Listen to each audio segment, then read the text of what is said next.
Mga ka-business, pakisuportahan po natin si Alminda Mix Vlog. Ayan, makikisuyo po, suportahan natin Alminda Mix Vlog.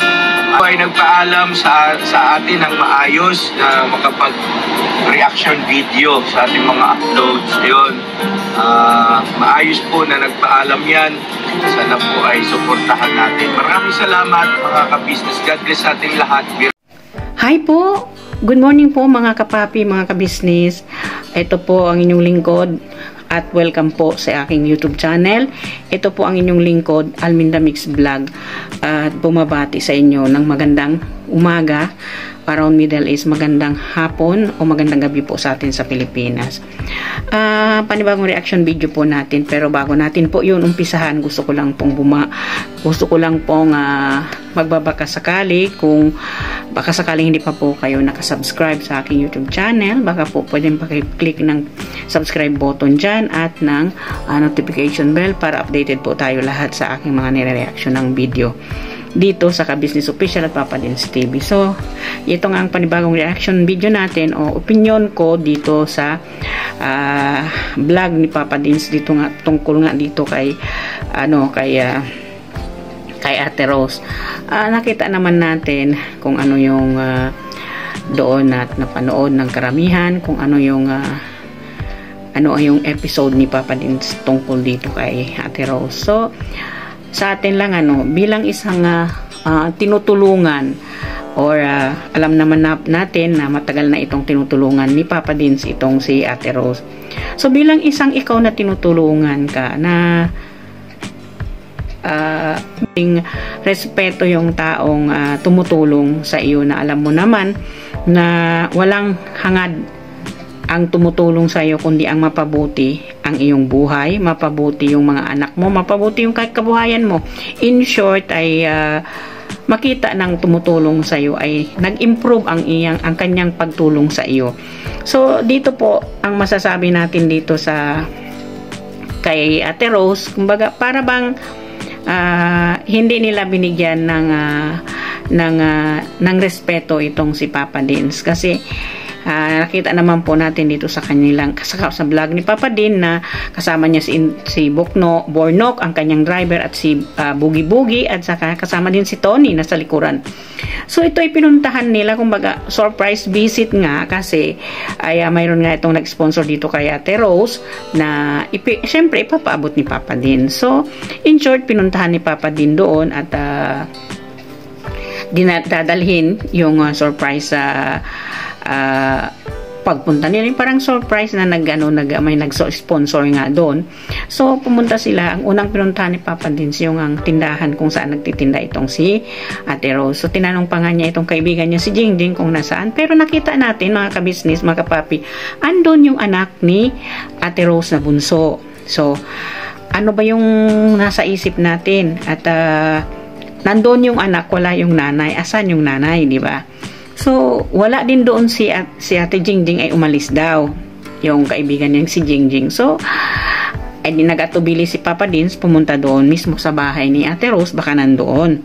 So, pumunta sila doon, ang nadatnan nila yung anak niyang isa, si Raven. Yung ang nadatnan nila doon. Tinanong nila kung saan. Pero sa on the way nila Papa Dins papunta dito kay Ate Rose, ay tumatawag na ito si Papa Dins, di ba? At tinatry na nga nila tumatawag si Papa Dins at hindi ito sinasagot ni Ate Rose. So nung nandun na sila sa bahay, tumawag ulit si Papa Dins ng 2 beses, pero sinagot nila ito unang tawag ni Papa Dins, sinagot, pero pinatayan. So inulit ni Papa Dins for the second time, sinagot pa rin, pero pinatayan pa rin. So pagka pangalawa ay doon na nila blinak si Papa Dins. So parang nakita natin si Papa Dins na nadismaya, parang syempre nasaktan siya. Bakit kailangan nila gawin kay Papa Dins ang i-block nila si Papa Dins na wala namang ginawa kundi ang tulungan sila, di ba?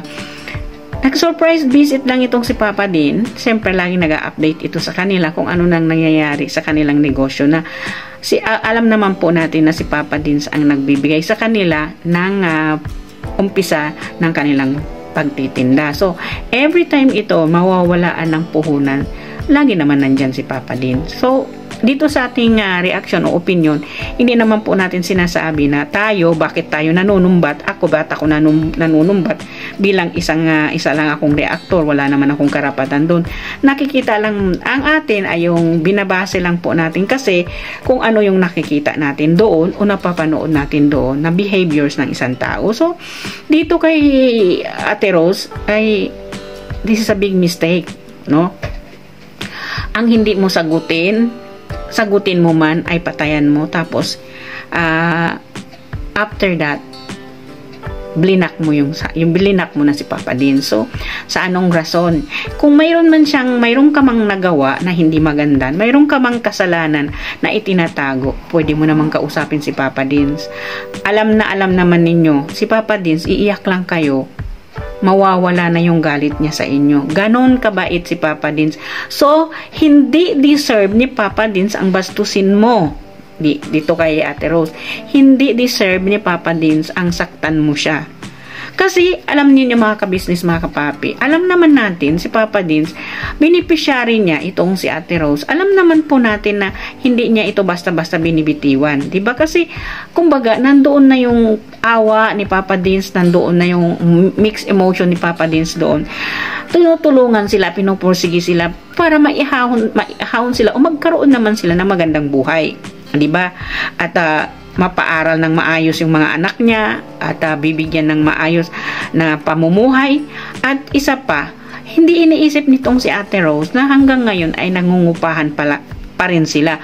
So dito sa pagtulong ni Papa Dins, at least kung ginawa nila itong maayos ang kanilang hanap buhay, ay pwede in that matters, mayroon silang chance makabili ng sarili nilang bahay kung ayusin nila lang yung pagnenegosyo nila. Kasi alam naman natin magaling itong dumiskarte si Ate Rose. Yun lang ang problema dito sa kanya. Mayroon kasi siyang ugaling na pagkasinungaling. Yun ang sorry po ha. To the words, totoo naman po na nakikita natin talaga na ganun. So, yun. So, nadismaya ito si Papa Dins nang iblinak nga ito nila. So ang sinabi ng kapatid, yung si Ray, yung kapatid niyang isa na sinasabi ay kapatid daw niya yung humahawak ng cellphone at hindi yung mama niya. So kung kapatid niya yung humahawak ng cellphone, there's no reason na bakit nila ibablock o patayan nila ng tawag si Papa Din. Diba? So dito ay isa na namang itong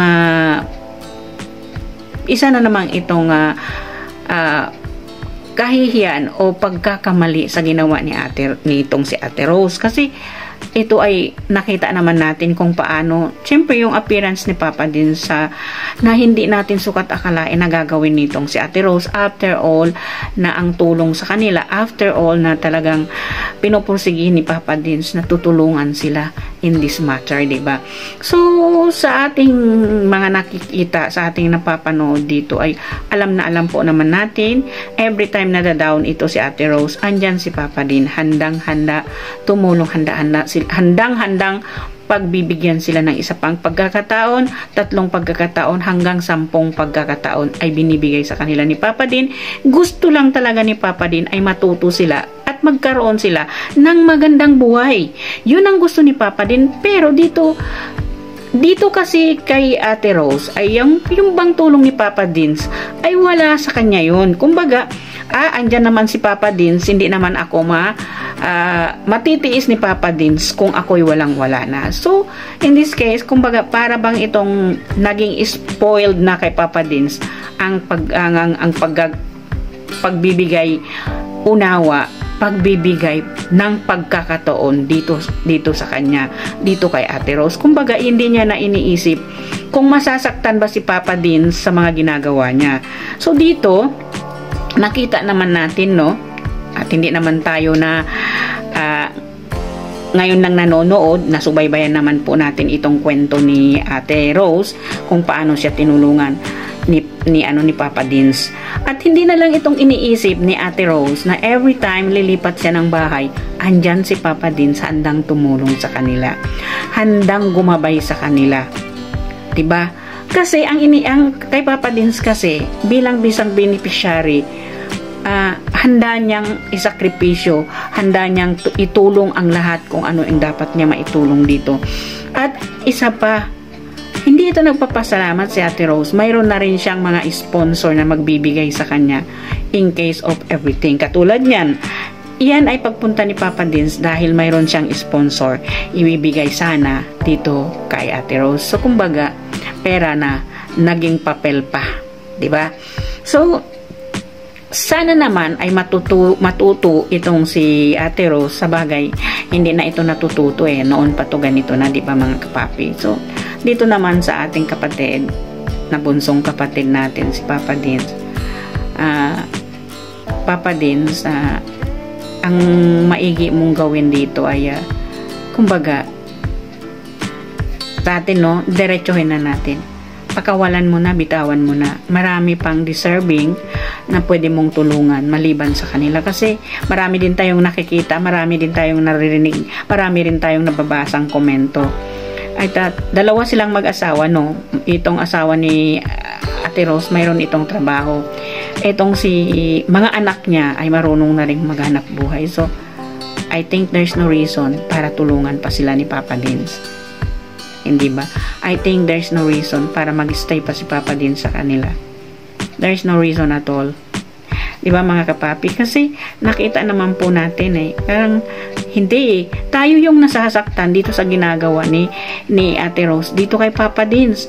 Tayo ang naapektuhan na nanonood, tayo ang naiinis, tayo ang nanggigigil.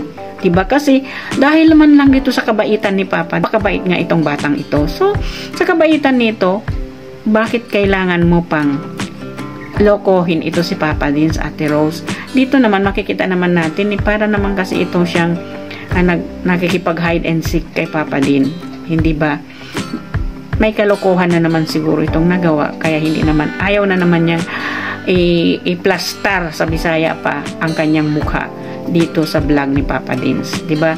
Alam naman po natin na itong si Papa Dins hindi nagsasawang tumulong dito kay Ate Rose. From the beginning until now, pinagbibigyan niya ito ng pagkakataon para ito ay matuto at magkaroon ng magandang buhay. So, wala na tayong magagawa, 'di ba? Dito kay Papa Dins at kami nanonood, nasasaktan kami.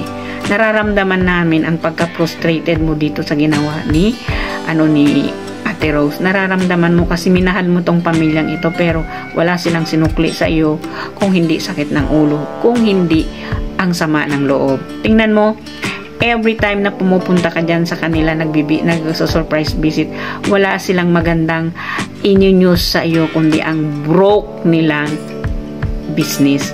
Wala silang sinasabi sa iyo na magandang news. Lagi na lang nag-uumpisa. Lagi na lang umpisa. Walang katapusan. So, dito sa pagtutulong ni Papa Dins, alam ko, walang katapusan pagtulong ito kung hindi niya bibitawan itong si Ate Rose. Walang katapusan. Yun po. So, dito kay Ate Rose, dapat inisip mo yun, yung opportunity na laging nandyan si Papa Dins sa iyo. Kasi hindi lahat ng tao tulad ni Papa Dins na mapagmatiis, mabait. Kahit lokohin na ninyo, pag sinungalingan na ninyo, nandyan pa rin. Diba? Diba Ate Rose? Totoo yung sinasabi ko. Kasi he never give up on you. Lagi kanyang tinutulungan. Lagi kanyang pinupush pataas. But you always put yourself down. Kumbaga, taking for granted. Hindi sila nag-iisip na kung ano ang kahinatnan, kung ano ang sama ng loob, kung paano masaktan ang isang Papa Din sa mga ginagawa nitong si Ate Rose. Dahil ba siguro si Papa Din ay sobrang bait sa kanila?